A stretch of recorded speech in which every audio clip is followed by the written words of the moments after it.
You're listening to Mr. Credit on San Diego 1700 with local credit expert Derek Evans. Now, live in studio, Mr. Credit.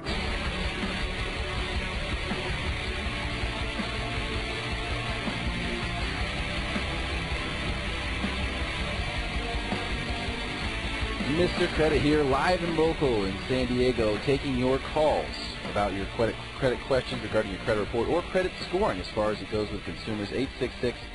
866-405-1717, or you can email askmrcredit@yahoo.com. If you're a Facebooker, just do a search for Mr. Credit and you will find me there.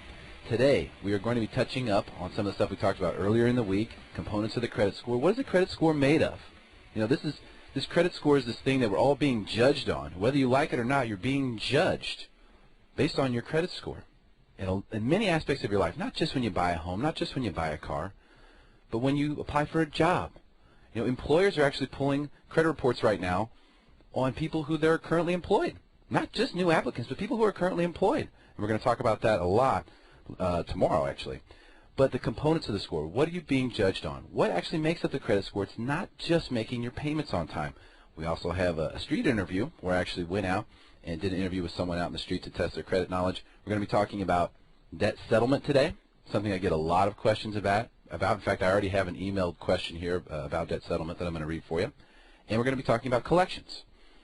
So we've got a lot of very important stuff to talk about today. Now, when we talk about the components of the credit score, obviously the biggest component is your payment history. Making your payments on time is clearly the most important aspect of the credit score, but it's only 35% of the total score. So remember, we've got 65% other stuff here that we need to be knowledgeable of. And not just knowledgeable of, but we need to be taking action on it. Now, we talked about that earlier in the week. Also, 30% of the score is based on having credit cards and what your balances are on those credit cards. So having credit cards and having low balances on those credit cards is almost as important to your credit score as having a good payment history. Very, very important. Now, what are some of the other components? That's only 65%, so there's 35% other stuff we need to know about, and that's what we're going to touch on right now. 15% of your credit score is based on the average age of your accounts.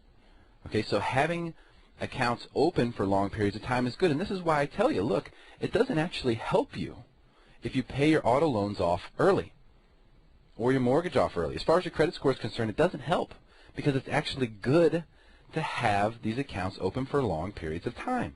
Now, each account will max out at 99 months. So it counts all the way up to 99 months, and once it gets to 99 months, you've maxed out your age of that account. Now, what the scoring model does is it simply calculates how many accounts you have, divides that number that goes from 1 to 99, depending upon how many months you've had the account, by the total number of accounts you have to get your average age. And that's 15% of your credit score. So because we know that things like auto loans or personal loans or installment loans in general have a fixed lifespan, let's say they're 3, 5, or 6 years, they're never going to reach that maximum level of 99. But what can reach that maximum level? Credit cards. So once again, tying back in, what's so important to having a good credit score? Credit cards. And why is that the case? Because, remember, the banks that make the money on the credit cards are the ones who ultimately need the credit scoring system in the first place, and they're the ones who pay the bill. $60 billion a year. Now, the credit bureaus don't just make money from getting money from the banks. They make money by selling your information as well. And we talked about that earlier in the week, but you can opt out of that if you want to. You don't have to have your information sold by the credit bureaus. You can go to optoutprescreen.com and you can remove your name from that list, and I highly recommend that you do that. So when we're talking about the average age of your accounts, having credit cards can be good because you can have a credit card for 20 years. You can have a credit card for 30 years. You can definitely have it for 99 months and max out your average age on that account. But an auto loan, you're only going to have for 5 or 6 years. So that's 15% of the credit score. 10% of the credit score. Mix of credit. You need to have a good mix. Now, the perfect mix, according to the credit scoring model, is a mortgage, an auto loan, and at least 3 credit cards. So you want to have a mortgage. You want to have an auto loan.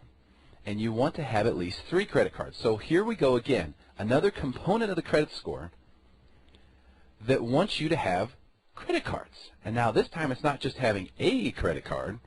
You need to actually have at least 3. If you don't have any credit cards, not only are you missing out on 30% of the score with the utilization, but now you're missing out on a piece of that 10% for the mix.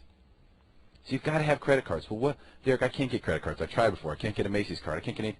If you can't get approved for a card, I can show you how to get approved for a credit card. All you need to do is go to MrCreditRadio.com.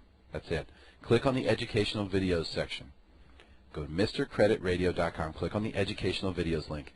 Click on that link and go to the section, the category that says Get Approved. And I will show you how to get approved for a credit card. Everyone can get approved. You don't have to let this burden you.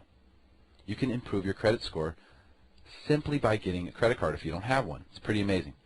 The last 10% of the credit score is based on inquiries. Now this is something that a lot of people ask me about and a lot of people are afraid of. But you just have to use common sense for the most part. If you don't need the inquiry, don't get it. A good example.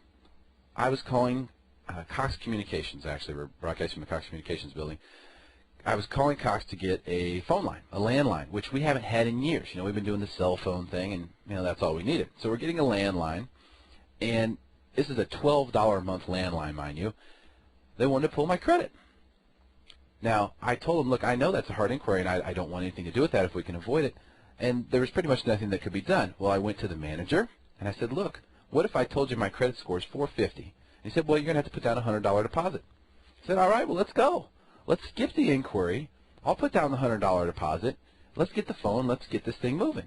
So there are ways to avoid the inquiry sometimes and still get what you want. You just have to be conscious of the fact that you should avoid them when possible. Now, a hard inquiry is when someone pulls your credit report with the intent to give you credit.